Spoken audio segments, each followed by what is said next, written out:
రాజమండ్రి నగరంకి విచ్చేసిన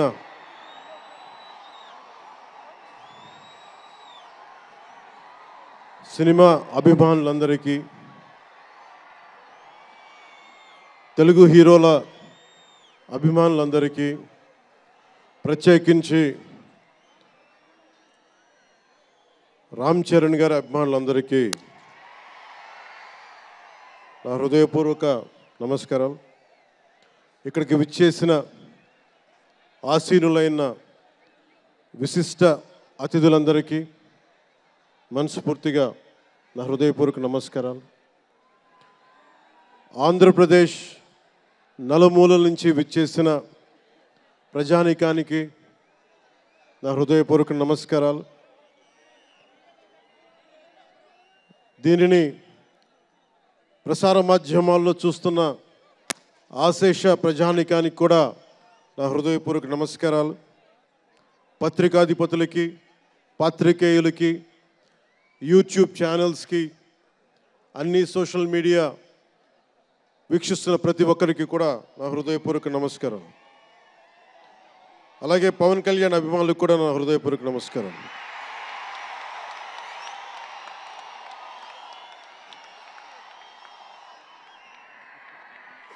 ఎలా చెప్పాలో నాకు తెలియదు.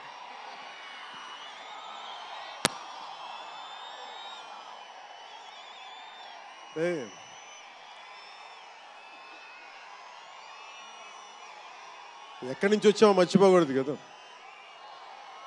రఘుపతి వెంకయ్య నాయుడు గారిని మర్చిపోలేం, ఒక దాదాసాహెబ్ ఫాల్కేని మర్చిపోలేం, ఒక రాజ్ కపూర్ని మర్చిపోలేం, సత్యజిత్ని మర్చిపోలేం, షోలే తీసిన సిప్పిల్ని మర్చిపోలేం, తెలుగు సినిమాలని ఖ్యాతి నిలబెట్టిన నాగిరెడ్డి గారిని మర్చిపోలేం, బిఎన్ రెడ్డి గారిని మర్చిపోలేం, గూడవల్లి రామబ్రహ్మం గారిని మర్చిపోలేం.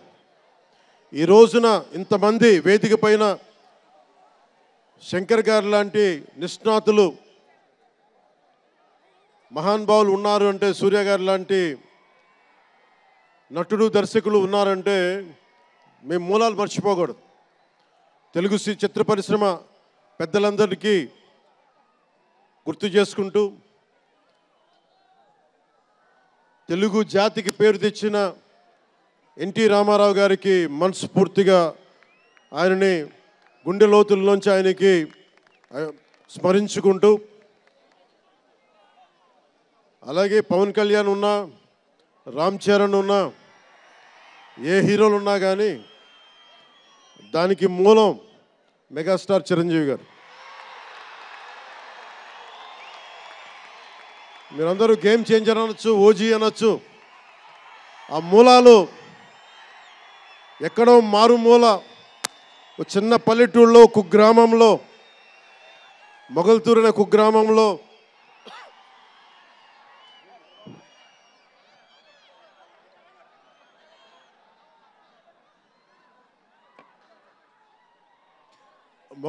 కుగ్రామంలో చదువుతూ విఆర్ఎస్ఎన్ వైఆర్ఎన్ కాలేజ్ నర్సపూర్లో చదువుకుంటూ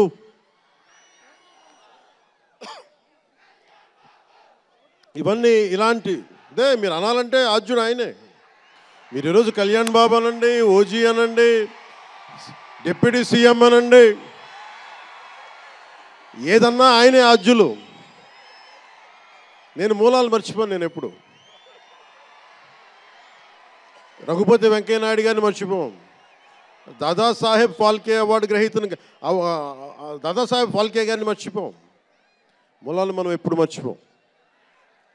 అలాగే మేమందరం రామారావు గారిని మర్చిపోలేం.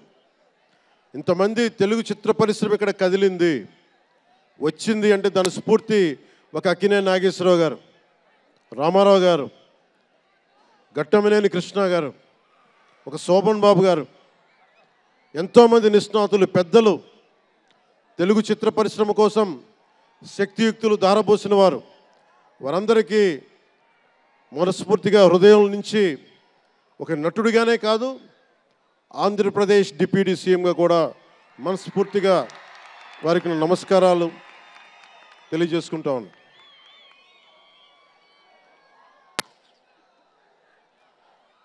ఈ రోజున ఈ వేదికకి ఇంత బలంగా తెలుగు చిత్ర ఒక ఫిల్మ్ ఓపెనింగ్ ఇక్కడ ఒక సినిమా ఫంక్షన్ ఇక్కడ చేసుకోగలిగామంటే కూటమి ప్రభుత్వం అనుభవజ్ఞుడైన నాయకులు శ్రీ నారా చంద్రబాబు నాయుడు గారు, గౌరవ ముఖ్యమంత్రి శ్రీ నారా చంద్రబాబు నాయుడు గారు, ఆయన ఆశీస్సులు, ఆయన సహకారం, ఆయన నిరంతర మద్దతు ఈ రోజున ఇక్కడ ఇంత అద్భుతమైన సభ జరుపుకోగలుగుతున్నామంటే గౌరవ ముఖ్యమంత్రి గారికి ప్రత్యేకించి రాజమండ్రి హృదయం నుంచి ఆయనకి నా కృతజ్ఞతలు తెలుపుకుంటా ఉన్నాను. అలాగే ఒక ఫంక్షన్ చేస్తున్నామంటే హోమ్ మినిస్టర్ అనిత గారికి కూడా నా హృదయపూర్వక ధన్యవాదాలు తెలియజేసుకుంటా ఉన్నాను. స్టేట్ డీజీపీ గారికి నా హృదయపూర్వక ధన్యవాదాలు. జిల్లా ఎస్పీ గారికి, జిల్లా అధికార యంత్రాంగానికి, జిల్లా కలెక్టర్ గారికి, ప్రతి ఒక్కరికి పేరు పేరున గత 2 రోజులుగా 4 రోజులుగా కష్టపడి మన పర్మిషన్స్ అన్నీ ఇచ్చి ఈ సభను విజయవంతం చేసే నేపథ్యంలో కష్టపడిన ప్రతి ఒక్క అధికారులందరికీ కూడా ప్రత్యేకించి ధన్యవాదాలు. అలాగే వేదిక పైన ఉన్న శ్రీ కందులు దుర్గేష్ గారికి, గౌరవ మంత్రివర్యులు పిడుగు హరిప్రసాద్ గారు, ఎమ్మెల్సీ, మమ్మల్ని ఇన్ని రకాలుగా ఆయన, మీకు తెలుసు కదా గోరట్ల బుచ్చి చౌదరి గారి గురించి, ఆయన్ని పట్టు విడవరు ఆయన, మనం వదలాల్సిందే పట్టు. అలాంటి గోరంట్ల బుచ్చయ్య చౌదరి గారికి మనస్ఫూర్తిగా నా హృదయపూర్వక నమస్కారాలు. అలాగే యువరక్తంతో రాజమండ్రి రాజకీయాల్లో ప్రజలకి నిరంతరం సేవ చేద్దామని చేస్తే ఆదిరెడ్డి వాసు గారికి నా హృదయపూర్వక నమస్కారాలు. అలాగే నిరంతరం గత పాలనలో ఒత్తిళ్లు ఎదుర్కొని బలంగా నిలబడ్డ రాజనగరం ఎమ్మెల్యే శ్రీ బత్తుల బలరామకృష్ణ గారికి, అలాగే కె శ్రీనివాసరావు గారికి, గౌరవ ఎమ్మెల్యే, వారికి నా హృదయపూర్వక నమస్కారాలు. అలాగే Kakinada urban development authority chairman Shri Tummala Babu గారికి నా హృదయపూర్వక నమస్కారాలు.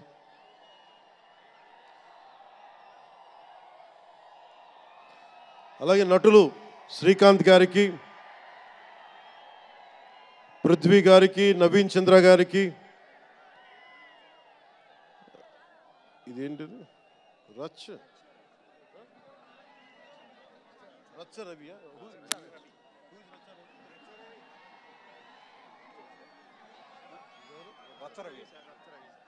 రచ్చ రవి గారికి, రామ్ జోగయ్య శాస్త్రి గారికి, కాసరాల శ్యామ్ గారికి, అనంత్ శ్రీరామ్ గారికి, బుర్రా సాయి మాధవ్ గారికి, ఇక్కడ ఉన్న అంజలి గారికి, అలాగే మ్యూజిక్ డైరెక్టర్ తమన్ గారికి, నాకు చాలా తక్కువ సినిమాలు నేను థియేటర్కి వెళ్ళేవాడిని. మన శంకర్ గారు తీసిన సినిమా చెన్నైలో, తమిళ్లో జెంటిల్మెన్ సినిమా, నేను టికెట్ కొనుక్కొని థియేటర్కి వెళ్ళి, ఆ రోజు నేను ఇంకా యాక్టర్ కూడా అవుతాను, అసలు రాజకీయాలు పక్కన పెట్టి యాక్టర్ అవుతానో లేదో అని ఆలోచనలో ఉన్నప్పుడు ఆయన సినిమాని నేను కూడా టికెట్ కొనుక్కొని బ్లాక్లో ఆయన సినిమాకి వెళ్ళాను, శంకర్ గారి జెంటిల్మెన్ సినిమాకి. అలాగే ప్రేమికుడికి కూడా ఎవరు లేక తోడుకి మా అమ్మమ్మని తీసుకెళ్ళాను ప్రేమికుడి సినిమాకి. ప్రేమికుడి సినిమా అమ్మ என்ன சொல்லுவாங்க పార్టీயோடு పోయిటానే. అంటే అలాంటి అందరినీ, అన్ని వయసుల వాళ్ళని కూడా ఆకట్టుకునే సినిమా, ఎంటర్టైన్మెంట్తో పాటు ఒక సోషల్ మెసేజ్ ఉన్న సినిమాలు ఆయనవి. అలాంటి మంచి సినిమాలు భారతదేశంలో ఈ రోజున చరణ్ గారు కానీ, రాజమౌళి గారు కానీ, జూనియర్ ఎన్టీఆర్ కానీ వీరందరూ విఖ్యాతిగా మన ప్రపంచ వ్యాప్తి ఖ్యాతి ఉన్న రావటం అనేది దానికి ఆద్యులు కొద్దిమంది డైరెక్టర్స్ ఉన్నారు, ముఖ్యంగా దక్షిణాది నుంచి. దాంట్లో చాలా కీలకమైన వ్యక్తి శంకర్ గారు. శంకర్ గారు ఈ రోజున భారతదేశం మొత్తం తెలుగు చిత్ర పరిశ్రమ వైపు చూస్తుంది అంటే తమిళనాడు నుంచి వచ్చి తెలుగులోకి డబ్బై ఆ సినిమాని తెలుగు ప్రేక్షకులు ఇది తమిళ సినిమా కాదు తెలుగు సినిమా అని చెప్పి గుండెల్లో పెట్టుకొని ఆదరించారు. అంత గొప్ప సినిమాలు తీశారు శంకర్ గారు. నేను ఎప్పుడు అనుకునేవాడిని శంకర్ గారు తెలుగులో కూడా తీయచ్చు కదా డైరెక్ట్ తెలుగు ఫిల్మ్ అంటే. ఆయన ఈ విధంగా గేమ్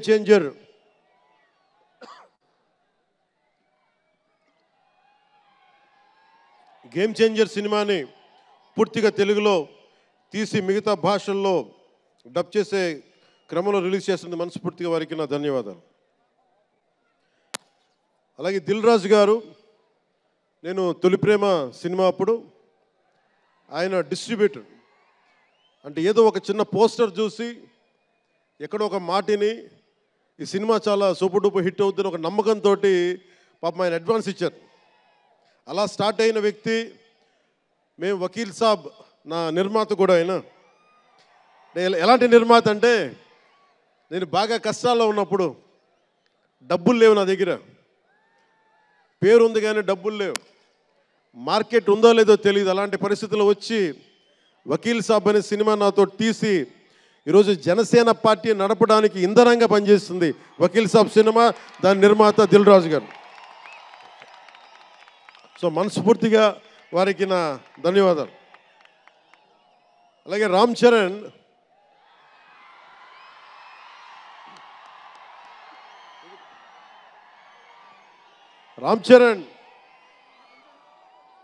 అంటే నేను రామ్ చరణ్ ఉన్నప్పుడు నేను పుట్టినప్పుడు నేను ఇంటర్ ఎప్పుడు చదువుతున్నాను. ఇంటర్ చదువుతున్నప్పుడు నాకు అన్నయ్యకి అబ్బాయి పుట్టాడని చెప్తే ఇంట్లో నామకరణం చేశారు. నామకరణం చేసినప్పుడు మా నాన్నగారు పెట్టిన పేరు మన ఇంట్లో అందరికీ ఆంజనేయ స్వామి పేరు రావాలి, మా ఇంటి దైవం అని. రామ్ చరణ్కి రాముడి చరణాల దగ్గర ఉండేవాడు ఎవడో హనుమంతులు, ఆంజనేయ స్వామి. నిత్యం బలం ఉండి కూడా వినయ విధేయతలతో ఉండే వ్యక్తి ఆంజనేయ స్వామి. అంటే ఎంత ఎదిగినా ఎంత శక్తిమంతుడైనా అడిమాది అష్టసిద్ధులున్నా తన శక్తి తను తెలియకుండా ఎదిగే కొద్దీ ఒదిగుండే ఆంజనేయ స్వామిలాగా ఇతనికి రామ్ చరణ్ అని పేరు పెట్టాలని చెప్పి మా నాన్నగారు ఆలోచన చేసి తనకి రామ్ చరణ్ అని పెట్టారు. అలాగే రామ్ చరణ్ నాకు, ఎందుకంటే నాకు చిరంజీవి గారు అన్నయ్య కాదు, పితృ సమానులు, తండ్రి సమానులు. మా వదిన నాకు మాతృమూర్తి. సో నాకు రామ్ చరణ్, నేను బాబాయ్ వీటన్నిటికంటే కూడా నాకు ఎప్పుడు ఒక తమ్ముడు.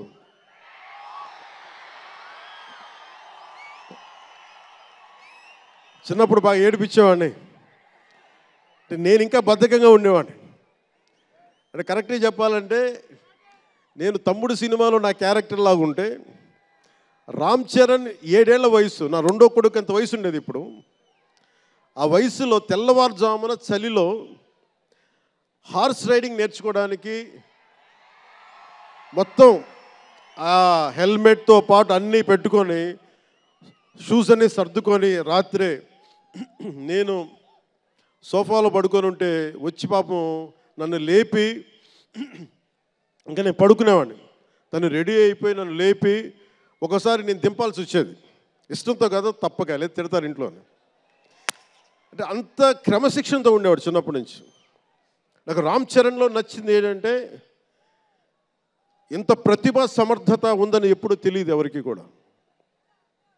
ఇంత శక్తి సమర్థత ఉంది ఈ వ్యక్తులు ఎప్పుడు మాకు తెలియలేదు. ఎప్పుడు ఇతను నేను డ్యాన్స్ చేయటం ఎప్పుడు చూడలేదు నా లైఫ్లో, సినిమాలో తప్ప. ఇంక సినిమాలో మాకు వ్యక్తిగత జీవితం నేను ఎప్పుడు చూడలే. అసలు మ్యూజిక్ వేస్తే కాలు కూడా ఆడించడు, కానీ అంత అద్భుతమైన డాన్సర్. అలాగే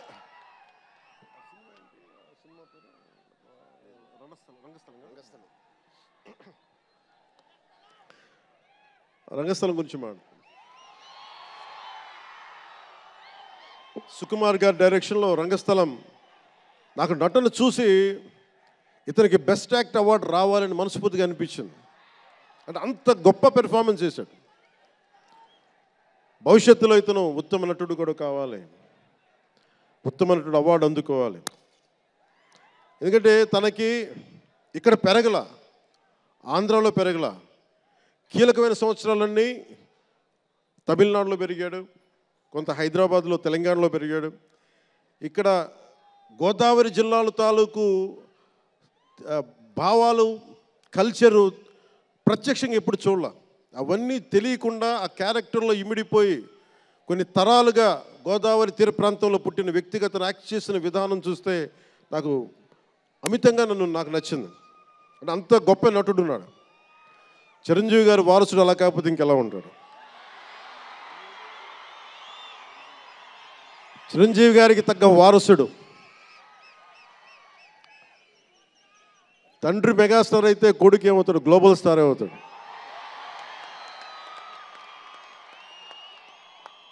అంటే చిరంజీవి గారిని ఎందుకు అంటే ఎక్కడ గుర్తు పెట్టుకోవాలంటే, అంటే నాకు మా అన్నయ్య అంటే ఎందుకు గౌరవం, మొన్న కూడా ఇంట్లో అప్పుడప్పుడు చెప్తా ఉంటాం. ఆయన ఒక మొగల్తూరు నుంచి వచ్చిన వ్యక్తి, ఎవరు ఆధారం లేరు. మీరు ఇంతమంది లక్షల మంది ఇక్కడ ఉన్నారు, జనం ప్రజలందరూ ఉన్నారు. మనకి ఎవరో ఒకళ్ళు ఉండాలి అని అనుకోకర్లా, మీకు మీరే ధైర్యం. మీరు అనుకుంటే మీరు సాధిస్తారు. గుండె లోతుల్లో నుంచి నేను సంకల్ప బలం ఉండి దానికి తగ్గ పట్టుదల, కార్యదక్షత ఉంటే మెగాస్టార్ చిరంజీవి గారిలాగా ఎలా సాధించగలరో ప్రతి ఒక్కరూ మీరు కోరుకున్న దాంట్లో సాధించగలరు. అంటే ఆయన ఒక్కడు పెరిగి మా అందరికీ ఆశ్రయం ఇచ్చాడు, ఊతం ఇచ్చాడు. ఆయన ఊతం వల్లే నేను ఈ రోజున మీ అందరికీ కూర్చొని మారుమూల ప్రాంతాల్లో భయపడడానికి, అందరూ భయపడే రోడ్లకి వెళ్ళగలుగుతున్నాను, రోడ్లు వేయడానికి. అంటే ఆ మూలాలు చిరంజీవి గారు మాకు నేర్పించినాయి.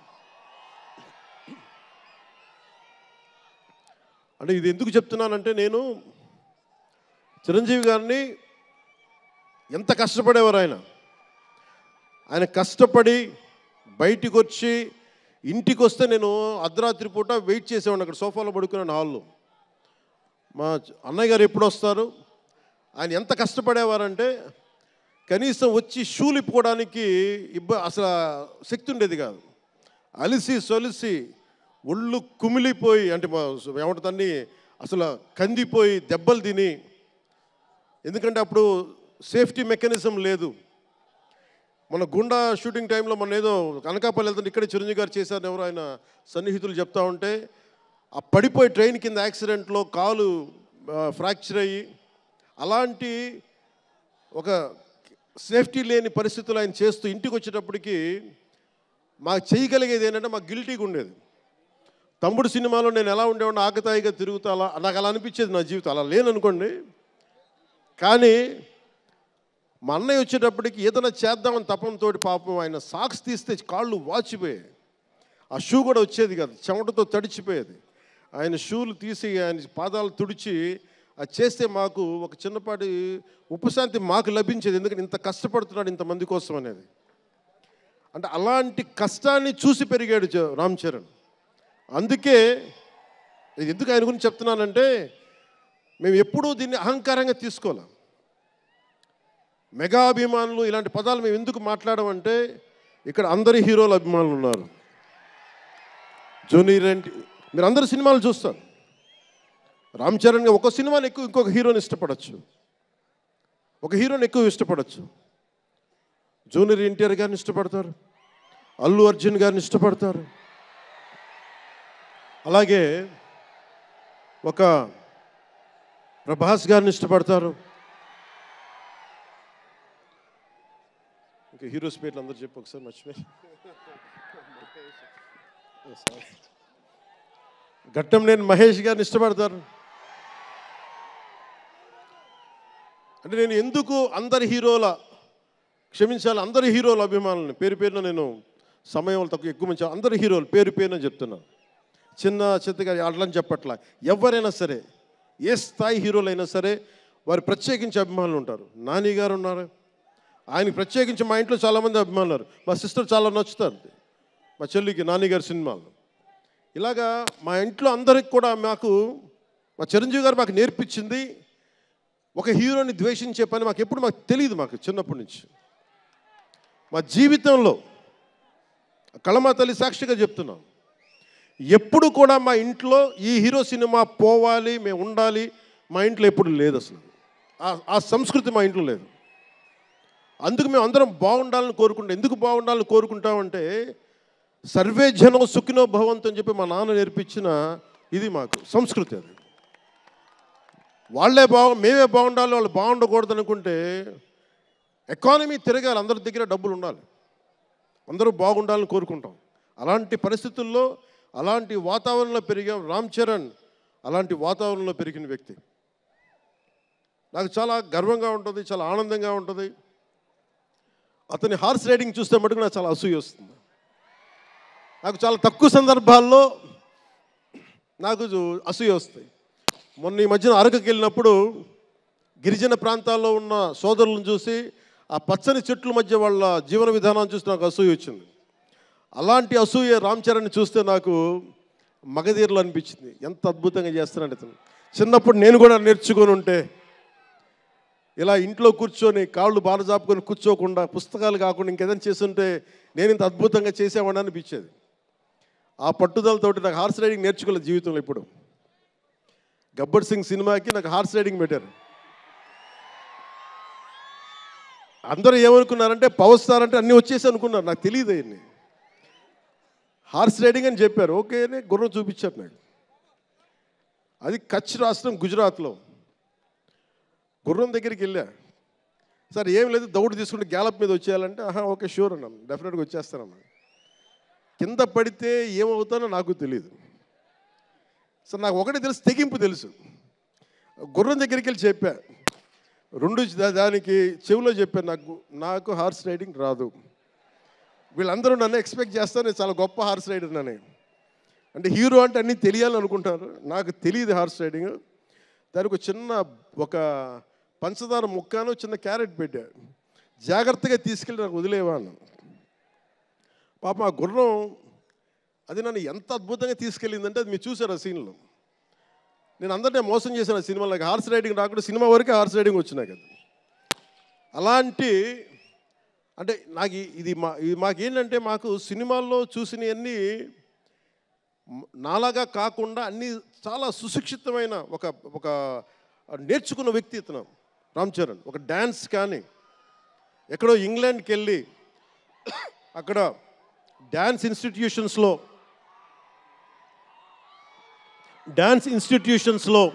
డ్యాన్స్ నేర్చుకొని ఇవన్నీ వచ్చిన వ్యక్తి. అలాగే ఈ సినిమా ప్రత్యేకించి చాలా సోషల్ మెసేజ్ ఉన్న సినిమా నాకు అర్థమవుతోంది. పొద్దున్నే ట్రైలర్ చూశాను, గేమ్ చేంజర్ ట్రైలర్. చాలా అద్భుతంగా ఉంది, చాలా బాగా ఆడుతుంది అని చెప్పి మనస్ఫూర్తిగా అందరికీ అభినందనలు తెలియజేసుకుంటూ,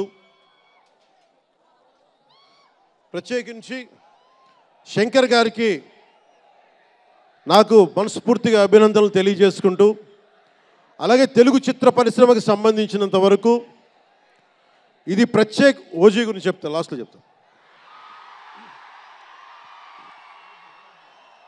నేను ఓజీ తర్వాత అంటే మీరు వదలట్లా. మన ముందున్న సినిమా గేమ్ చేంజర్ని బాగా చూడండి. ఎందుకంటే ఈ ఫంక్షన్ ప్రత్యేకించి ఈ మధ్యకాలంలో ఉన్న ఒత్తిడి తెలుసు మీకు. ఒక పబ్లిక్ ఫంక్షన్ అంటే ఎలాంటి ఒత్తిడి ఉంటుందో మీ అందరూ తెలుసు. నేను చాలా ఆలోచించాను ఈ సమయంలో పెట్టాలా లేదా అంటే, సినిమా అనేది 10 మందికి తెలియచేయాలి. దిల్ రాజు గారు లాంటి వాళ్ళు 3 సంవత్సరాలు తీశారు సినిమా. 3 సంవత్సరాలు తీసింది వాళ్ళకి దొరికేది దొరికితే ఒక 10 రోజులు. బడ్జెట్లు ఎక్కువైపోయినాయి. అలాంటి వాటికి మేము చేయగలిగేది ఎక్కువ మందికి తెలియజేసేలాగా ఇది part and parcel of cinema. అందుకని మేము కోరుకుంది చిన్న ఫంక్షన్ చేద్దాం, నన్ను అడిగారు గెస్ట్గా రమ్మని. నేను ఒకటే చెప్పాను, ఇంత పెద్ద ఫంక్షన్ చేయాలా లేదా, ఎందుకంటే మీ అందరికీ తెలుసు నా భయం. మీరు క్షేమంగా వచ్చి క్షేమంగా వెళ్ళాలి అని చెప్పి అహిర్నిశలు ఆకాంక్షించేవాడిని, శ్రమ పడేవాడిని. మీకు చిన్న దెబ్బ తగిలితే నా గుండె గాయం అవుద్ది. అందుకని నేను ఎప్పుడు సినిమా ఫంక్షన్ నేను చేసుకోవడానికి ఇబ్బంది నాకు. ఇందాక కూడా వచ్చినప్పుడు చాలా టెన్షన్తో ఉన్నా, ఎవరికైనా దెబ్బలు తగులుతాయి, ఏదైనా అయిపోద్దా అని భయం ఉంది. మనస్ఫూర్తిగా మీ అందరికీ చేతులెత్తి నమస్కరిస్తున్నా, మీరు క్షేమంగా ఇంటికి వెళ్ళాలి. ఎందుకంటే మీ తల్లిదండ్రులు, మీరు ఒక సాయంత్రం ఆనందం కోసం వచ్చింది, దీన్ని విషాదం కాకూడదు. అందుకని మనస్ఫూర్తిగా సినిమాని సినిమాగానే చూడండి. కింద పడిపోయి మీద పడిపోయి తొక్కిసలాడుతూ హీరోలను చూడడం కంటే కూడా మీరు దూరం నుంచే ఇబ్బంది పడకుండా మీరు క్షేమంగా ఉండాలి, అందరూ క్షేమంగా ఉండాలి మనస్ఫూర్తిగా కోరుకుంటా ఉన్నాం. అలాగే అడగగానే టికెట్ రేట్స్ ఎందుకు పెంచాలి,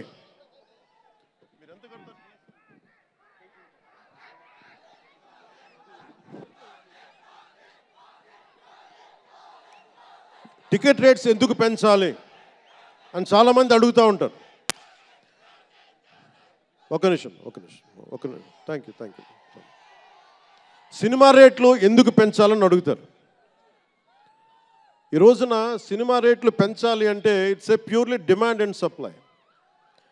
నాకు శంకర్ గారి సినిమా నేనే బ్లాక్లో కొనుక్కొని చూశాను చెన్నైలో. అది నా సరదా. అది అంటే నాకు ఇచ్చిన డబ్బులు నేను కొనుక్కొని చూశాను. ఇప్పుడు ఆ బ్లాక్లో వెళ్ళే డబ్బు ఎవరికో వెళ్ళిపోద్ది. అలా కాకుండా టికెట్ రేట్లు డిమాండ్ అండ్ సప్లై మీద ఉంటుంది. అలాంటి డబ్బులు పెరిగితే మీరు ఇష్టపడి మీ హీరోకో ఏదో ఇష్టమైన సినిమాకో మొదటి రోజే చూడాలనుకుంటారు. That's a demand. అందుకని ఎందుకు ఇంతంటే బడ్జెట్స్ పెరిగిపోయినాయి. తెలుగు సినిమా మొత్తం ప్రపంచపరంగా వెళ్తూ ఉన్నాయి. దీనికి డబ్బులు కావాలి అంటే పెట్టుబడులు కావాలి, మార్కెట్స్ పెరిగినాయి. అలాగే పెరిగిన ప్రతి రూపాయికి 18% జిఎస్టీ కడతాం. ప్రభుత్వానికి ట్యాక్స్ వస్తుంది. పెరిగిన ప్రతి రేటుకి ట్యాక్స్ వస్తుంది. ఇదేదో ఉట్టినా ఇవ్వట్లేదు ప్రభుత్వం. ప్రతి ఒక్కరికి ఏముంటుందంటే దీని ఒక ఫాల్స్ నెరేటివ్ ఉంది బయట. నా సినిమాకి టికెట్ రేట్లు పెంచకపోగా తగ్గించేశారు. భీమ్లా నాయక్కి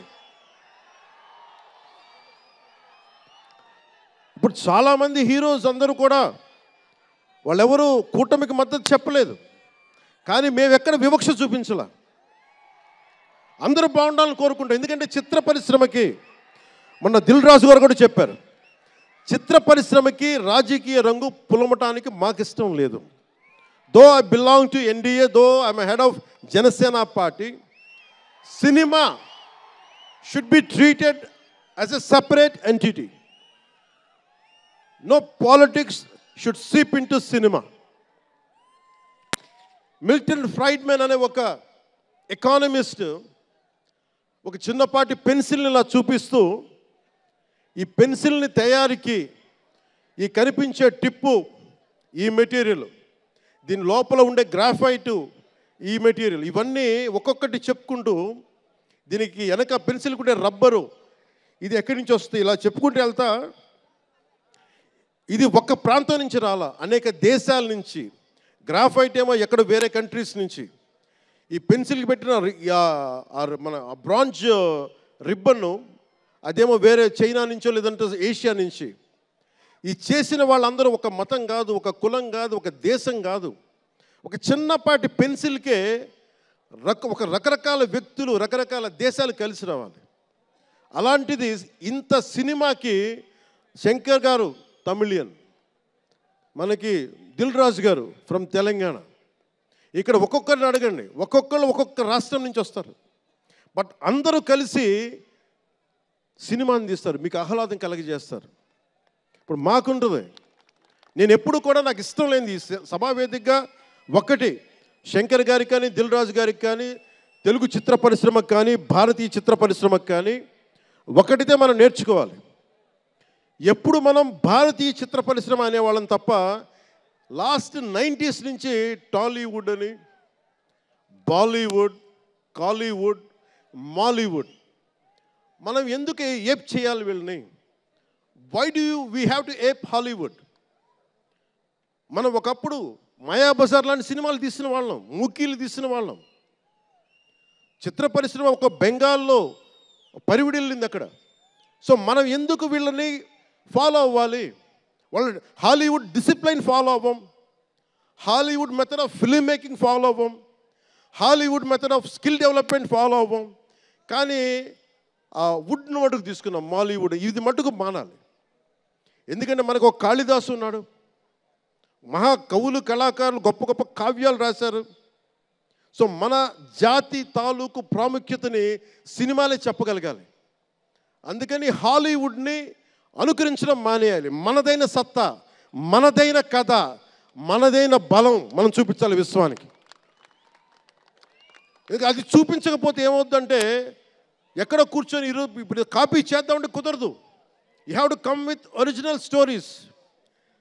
సహజమైన కథలతో పట్టుకురావాలి.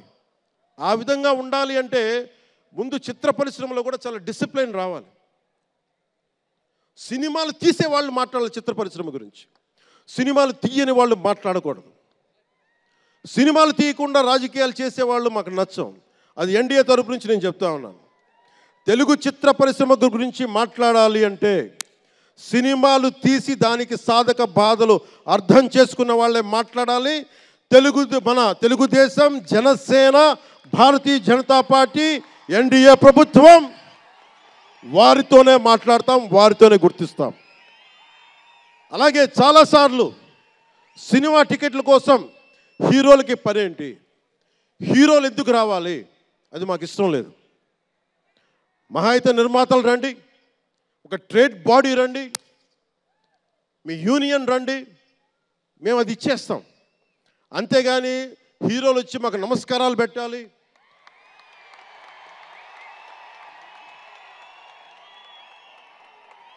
అంత ఒక లో లెవెల్ వ్యక్తులం కాదు మేము. దీన్ని ఎక్కడి నుంచి నేర్చుకున్నాం? స్వర్గీయ నటరత్న ఎన్టీ రామారావు గారి దగ్గర నుంచి నేర్చుకున్నాం. మహానటుడు, ఆయనని ఎంతమంది విమర్శించినా, కోటా శ్రీనివాసరావు గారు విమర్శించినా, ఆయన ఎప్పుడన్నా యాక్ట్ చేస్తే ఆయనతో పాటు ఏం బ్రదర్ బాగున్నారు అని చెప్పి చాలా గుండెలు నిండుగా పలికే వ్యక్తి మహానుభావుడు ఎన్టీ రామారావు గారు.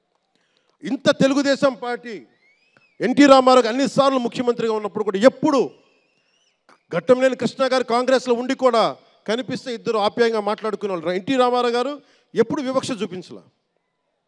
ఇది చిత్ర పరిశ్రమ తాలూకు ఔన్నత్యం. ఇది అదే ఔన్నత్యాన్ని మేము కొనసాగిస్తున్నాం, అదే మేము కోరుకుంటా ఉన్నాం. అంతేగాని గతం ప్రభుత్వంలో లాగా మీరు అభిమానించే మెగాస్టార్ చిరంజీవి గారు లాంటి వారిని కానీ, బాహుబలి ప్రభాస్ గారిని కానీ,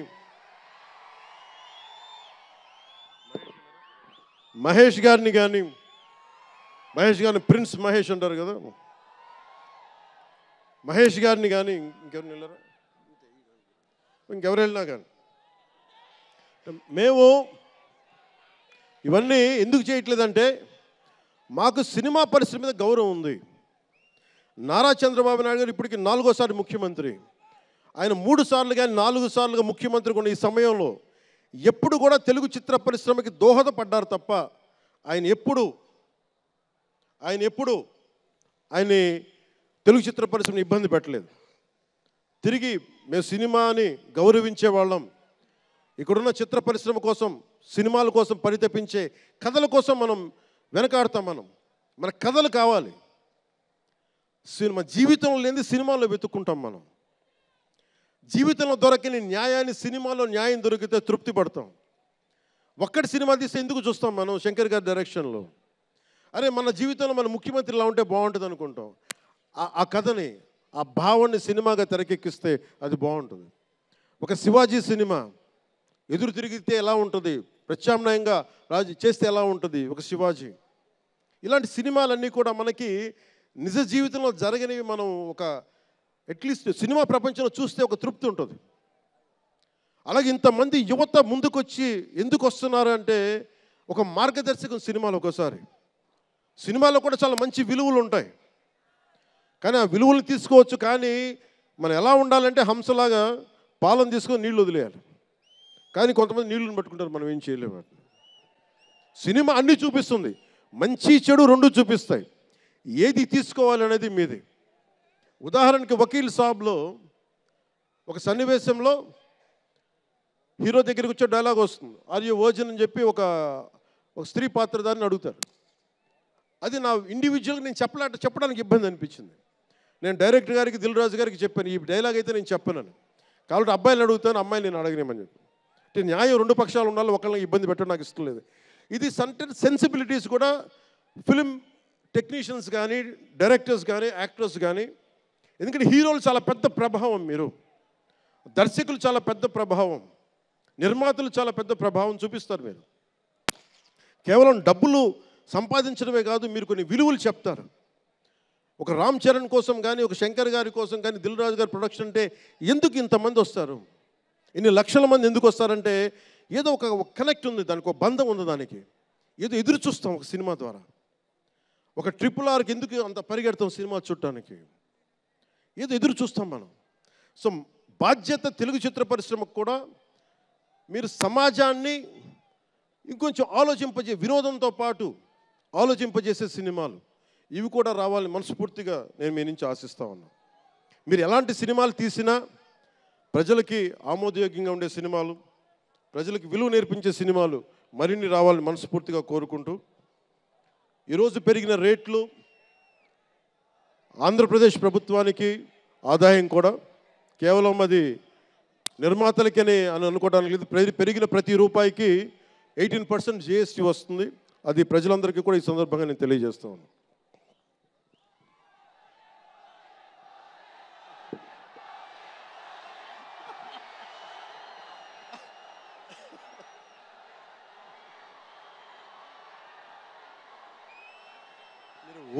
ఓజీ నా దుంప తెంపేస్తున్నారు ఆయన.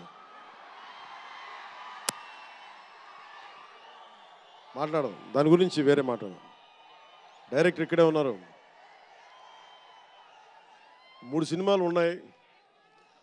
కాదే మీకు తెలుసు కదా నా ప్రేమ మీకోసం. ఓజీ సినిమా కంటే నా భవిష్యత్తు మీకు ముఖ్యం, నాకు ముఖ్యం మీ భవిష్యత్తు కోసం ఇలా ఉండిపోయాను. అందుకని ప్రత్యేకించి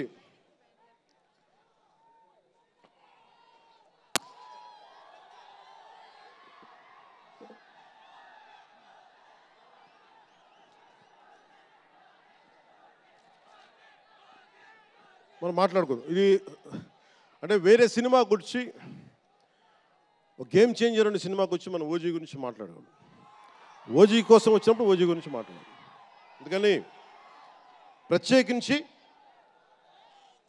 ఆంధ్రప్రదేశ్ రాష్ట్ర ప్రభుత్వం తరపున గేమ్ చేంజర్ సినిమాకి, గేమ్ చేంజర్ దర్శకులు శంకర్ గారికి, గేమ్ చేంజర్ నిర్మాతలు దిల్ రాజు, లక్ష్మణ్, శిరీష్ గారికి, అలాగే గ్లోబల్ స్టార్, మెగాస్టార్ తనయులు రామ్ చరణ్ గారికి నా హృదయపూర్వక శుభాకాంక్షలు తెలియజేసుకుంటూ, ఇక్కడ ఉన్న మంత్రివర్గ సభ్యులకి, సహచర శాసనసభ్యులకు ప్రతి ఒక్కరికి నా హృదయపూర్వక నమస్కారాలు. అలాగే నా మిత్రుడు, నాకు సన్నిహిత మిత్రుడు SJ సూర్య, உங்க பற்றி சொல்லிட்டே இருந்தேன் சார், உங்க பற்றி சொல்லிட்டே இருந்தேன் தந்தி டிவியில். நீங்கள் எனக்கு எவ்வளோ பிடிக்குன்னு சொல்லிட்டே இருந்தேன். ఈయన ఏ మేరా జహాన్ పాట పెడతానంటే మీరు అమ్మాయిలతో డ్యాన్స్ చేయాలి సార్ అంటాడు. నేను అంటాను దేశభక్తి చెప్పాలి. మా ఇద్దరు గొడవైంది.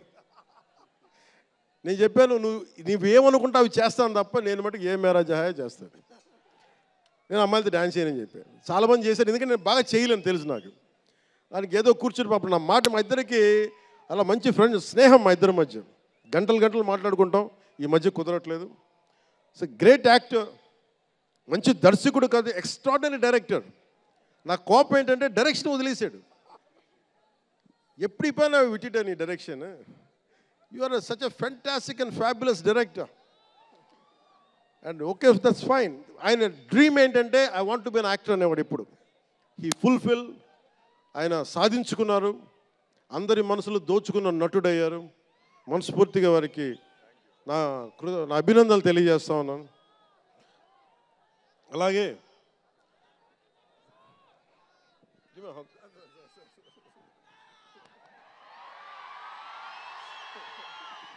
సో మీ అందరికీ మరోమారు ధన్యవాదాలు తెలియజేసుకుంటూ, all my best wishes to game changer,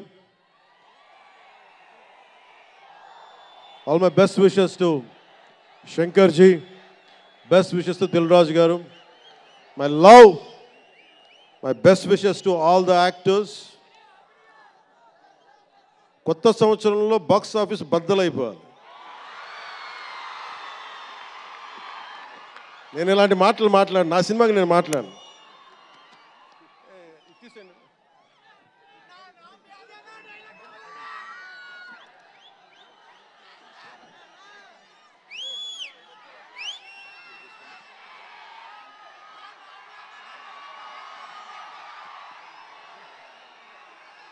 మీరేం చేస్తారో తెలీదు. మగధీరుడు అల్లూరి సీతారామరాజుగా మొత్తం జీవించేశాడు. అందరి తోటి నటుల మీద అమితమైన ఇష్టం చూపించేవాడు. అందరికీ ఫ్రెండ్ రామ్ చరణ్, అందరి హీరోలకి చాలా గౌరవంగా ఉండేవాడు. సంవత్సరానికి 100 రోజులు మా నాన్న ఏ పేరు మీద ఏం తలుచుకొని పెట్టాడో తెలియదు, కానీ 100 రోజులు, సంవత్సరంలో 365 రోజులు, కనీసం 100 రోజులు అయ్యప్ప స్వామి మాల అంటాడు, ఆంజనేయ స్వామి మాల అంటాడు. ఎందుకురా చేస్తామంటాను అప్పుడప్పుడు. క్షమించాలి రామ్ చరణ్ గారు రే అంటున్నందుకు, పర్లేదు కదా.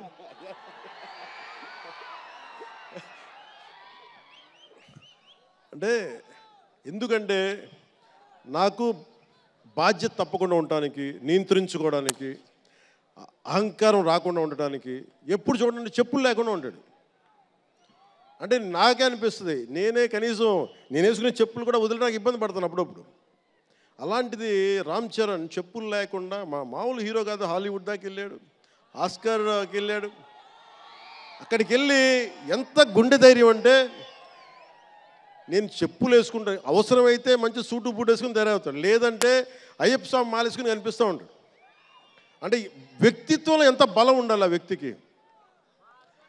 అందుకని అలాంటి రామ్ చరణ్ మంచి 16 అణాలు తెలుగువాడు, మా బంగారం, నా తమ్ముడు.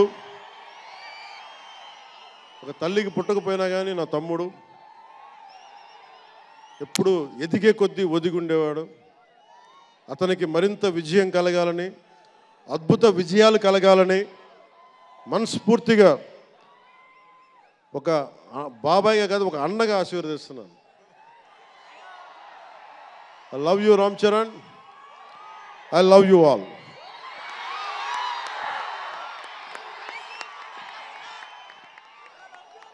నేను ఒకటే కోరుకుంటున్నా, యువత మీ అందరికీ ఏమన్నా మాట్లాడుతూ ఉన్నా, మీరు బైకుల్లో మీరు చేసే గోల ఉంటుంది చూసారా మీరు.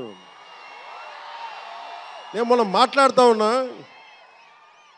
ఇప్పుడు ఈ ఫంక్షన్ లేదు, సినిమాలు లేవు, ఏం చేస్తారు చెప్పండి.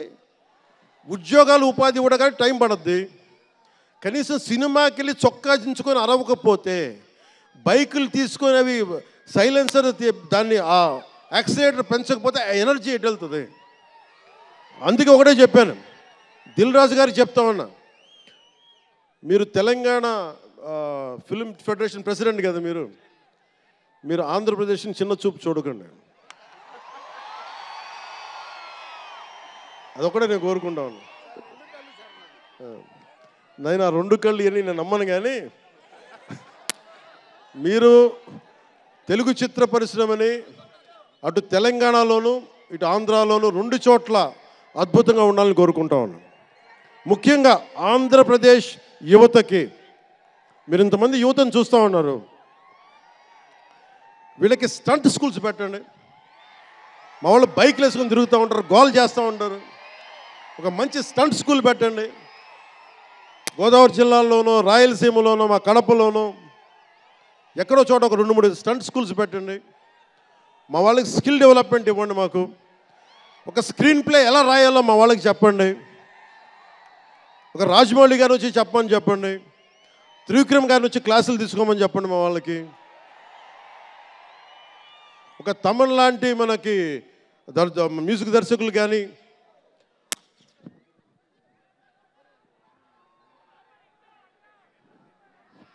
కీరవాణి గారు కానీ, అలాంటి వాళ్ళందరికీ వచ్చి వాళ్ళ స్కిల్ డెవలప్మెంట్ నేర్పించమని చెప్పండి. మీరు దాని మీద ఒకసారి ఆలోచించండి.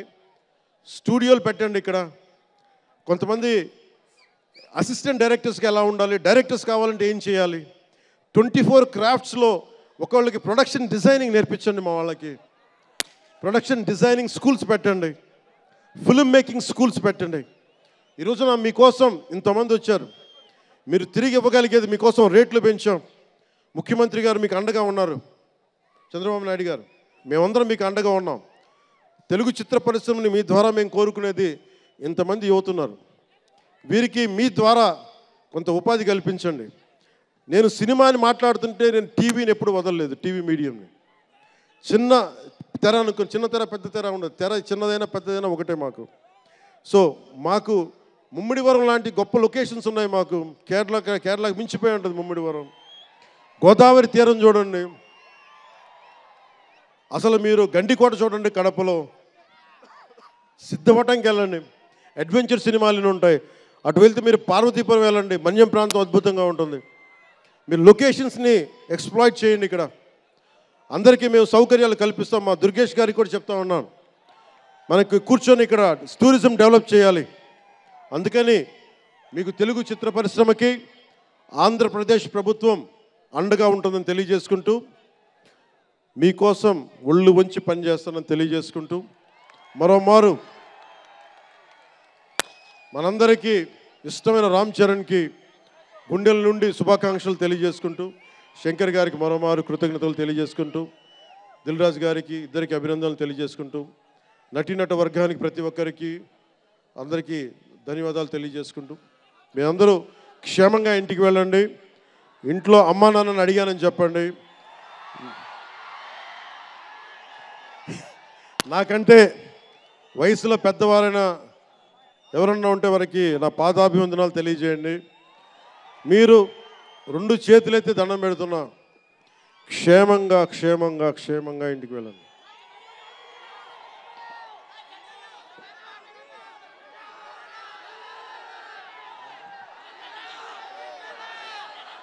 మీ అందరికీ మరోమారు ధన్యవాదాలు తెలియజేసుకుంటూ, తెలుగు తల్లికి దండాలు తెలియజేసుకుంటూ, మా తెలుగు తల్లికి పిఠాపురం మంచి సంతోషం.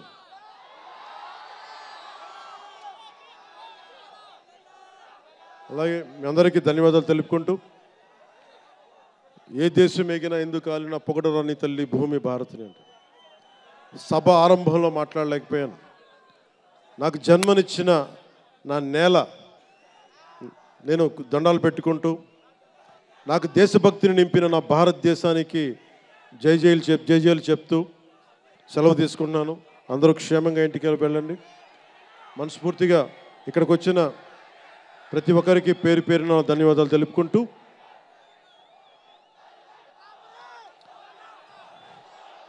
జై ఆంధ్ర, జై భారత్, జై హింద్.